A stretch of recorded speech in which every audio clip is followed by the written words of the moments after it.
ಯುವ ನಿಧಿ ಯೋಜನೆಯ ಮತ್ತೊಂದು ಅಪ್ಡೇಟ್‌ಗೆ ಎಲ್ಲರಿಗೂ ಸ್ವಾಗತ. ನಾನು ನಿಮ್ಮ ಪ್ರೀತಿಯ ಶಿವು. ಇವತ್ತಿನ ಒಂದು ವಿಡಿಯೋದಲ್ಲಿ ಯುವ ನಿಧಿ ಯೋಜನೆಯ ಜನವರಿ ತಿಂಗಳಿನ ಹಣಕ್ಕೆ ಸಂಬಂಧಪಟ್ಟಂತೆ ಇದೀಗ ಒಂದು ಗುಡ್ ನ್ಯೂಸ್ ಆದರೆ ಬಂದಿದೆ. ಸೊ ಬನ್ನಿ ಅದರ ಬಗ್ಗೆ ಕಂಪ್ಲೀಟ್ ಇನ್ಫಾರ್ಮೇಷನನ್ನು ಈ ವಿಡಿಯೋದಲ್ಲಿ ನಾವು ತಿಳ್ಕೊತಾ ಹೋಗೋಣ.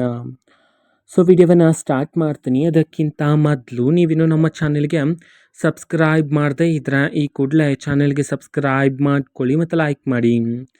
ಸೊ ಈಗ ನಾವು ಇನ್ಫಾರ್ಮೇಷನ್ ಆದರೆ ತಿಳ್ಕೊತಾ ಹೋಗೋಣ. ಸೊ ಹೌದು, ಈಗ ಯುವ ನಿಧಿ ಯೋಜನೆಯ ಜನವರಿ ತಿಂಗಳಿನ ಹಣಕ್ಕೆ ಸಂಬಂಧಪಟ್ಟಂತೆ ಈಗ ಮಾಹಿತಿಯನ್ನಾದರೆ ತಿಳಿಸಿರ್ತಕ್ಕಂಥದ್ದು.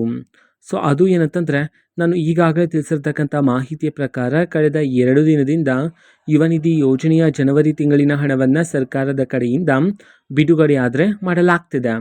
ಸೊ ಈಗ ಇವತ್ತು ಎಷ್ಟು ಜನ ವಿದ್ಯಾರ್ಥಿಗಳ ಖಾತೆಗಾದರೆ ಯುವ ನಿಧಿ ಯೋಜನೆಯ ಜನವರಿ ತಿಂಗಳಿನ ಹಣವನ್ನು ಸರ್ಕಾರದ ಕಡೆಯಿಂದ ಬಿಡುಗಡೆ ಮಾಡಲಾಗಿದೆ. ಈ ಮಾಹಿತಿಯನ್ನು ನಾವು ತಿಳ್ಕೊಳೋದಾದ್ರೆ, ಸೊ ಸದ್ಯಕ್ಕೆ ಬಂದಿರತಕ್ಕಂಥ ಮಾಹಿತಿಯ ಪ್ರಕಾರ ಕರ್ನಾಟಕದಲ್ಲಿರ್ತಕ್ಕಂತಹ ವಿದ್ಯಾರ್ಥಿಗಳಲ್ಲಿ ಇವತ್ತು ಕೇವಲ 5,000ದಿಂದ 7,500 ವಿದ್ಯಾರ್ಥಿಗಳಿಗೆ ಯುವ ನಿಧಿ ಯೋಜನೆಯ ಜನವರಿ ತಿಂಗಳಿನ ಹಣವನ್ನು ಅಷ್ಟು ಜನ ವಿದ್ಯಾರ್ಥಿಗಳು ರಿಸೀವ್ ಮಾಡಿಕೊಳ್ಳಲಾಗಿದೆ ಅಂತ ಹೇಳಿ ಮಾಹಿತಿ ಆದರೆ ಬಂದಿರತಕ್ಕಂಥದ್ದು.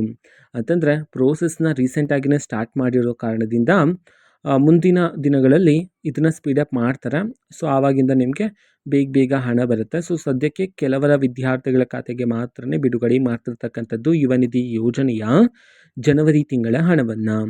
ಸೊ ಇದು ಇವತ್ತಿನ ಒಂದು ವಿಡಿಯೋ. ಸೊ ಇದೇ ರೀತಿ ಗೃಹಲಕ್ಷ್ಮಿ ಅನ್ನಭಾಗ್ಯ, ಶಕ್ತಿ ಯೋಜನೆ, ಯುವ ನಿಧಿ, ಗೃಹ ಜ್ಯೋತಿ, ಕಾಂಗ್ರೆಸ್ನ ಎಲ್ಲ ಯೋಜನೆಗಳಿಗೆ ಸಂಬಂಧಪಟ್ಟಂಥ ಇಂಪಾರ್ಟೆಂಟ್ ಅಪ್ಡೇಟ್ಗಳು ನಿಮಗೆ ಈ ಒಂದು ಚಾನೆಲಲ್ಲಿ ಇಮಿಡಿಯೇಟ್ಲಿ ಸಿಗ್ತಿರುತ್ತೆ. ಅದಕ್ಕೋಸ್ಕರ ನೀವಿನ್ನೂ ನಮ್ಮ ಚಾನೆಲನ್ನು ಸಬ್ಸ್ಕ್ರೈಬ್ ಮಾಡದೇ ಇದ್ರೆ ಈ ಕೂಡಲೇ ಚಾನೆಲ್ಗೆ ಸಬ್ಸ್ಕ್ರೈಬ್ ಮಾಡ್ಕೊಳ್ಳಿ. ಸಬ್ಸ್ಕ್ರೈಬ್ ಮಾಡೋದ್ರ ಮುಖಾಂತರ ನಾನು ಯಾವುದೇ ವಿಡಿಯೋ ಹಾಕಿದ ತಕ್ಷಣ ನಿಮಗೆ ನೋಟಿಫಿಕೇಷನ್ ಸಿಗುತ್ತೆ. ಅದರ ಮುಖಾಂತರ ನೀವು ಬೇಗನೆ ವಿಡಿಯೋವನ್ನು ನೋಡ್ಬೋದಾಗಿರುತ್ತೆ ಮತ್ತು ಆ ವಿಡಿಯೋದಲ್ಲಿರುವ ಇನ್ಫಾರ್ಮೇಷನನ್ನು ನೀವೀಗ ತಿಳ್ಕೊಬೋದಾಗಿರುತ್ತೆ. ಮತ್ತೀಗ ನಾವು ಫೇಸ್ಬುಕ್ಕಲ್ಲೂ ಸಹ ಈಗ ವಿಡಿಯೋಸ್ಗಳನ್ನು ಅಪ್ಲೋಡ್ ಮಾಡ್ತಿದ್ದೀವಿ. ಫೇಸ್ಬುಕ್ ಚಾನೆಲ್ ಲಿಂಕನ್ನು ಡಿಸ್ಕ್ರಿಪ್ಷನ್ ಬಾಕ್ಸಲ್ಲಿ ಕೊಟ್ಟಿರ್ತೀನಿ, ಕ್ಲಿಕ್ ಮಾಡಿಬಿಟ್ಟು ಫಾಲೋ ಮಾಡಿ. ಓಕೆನಾ? So thank you, bye.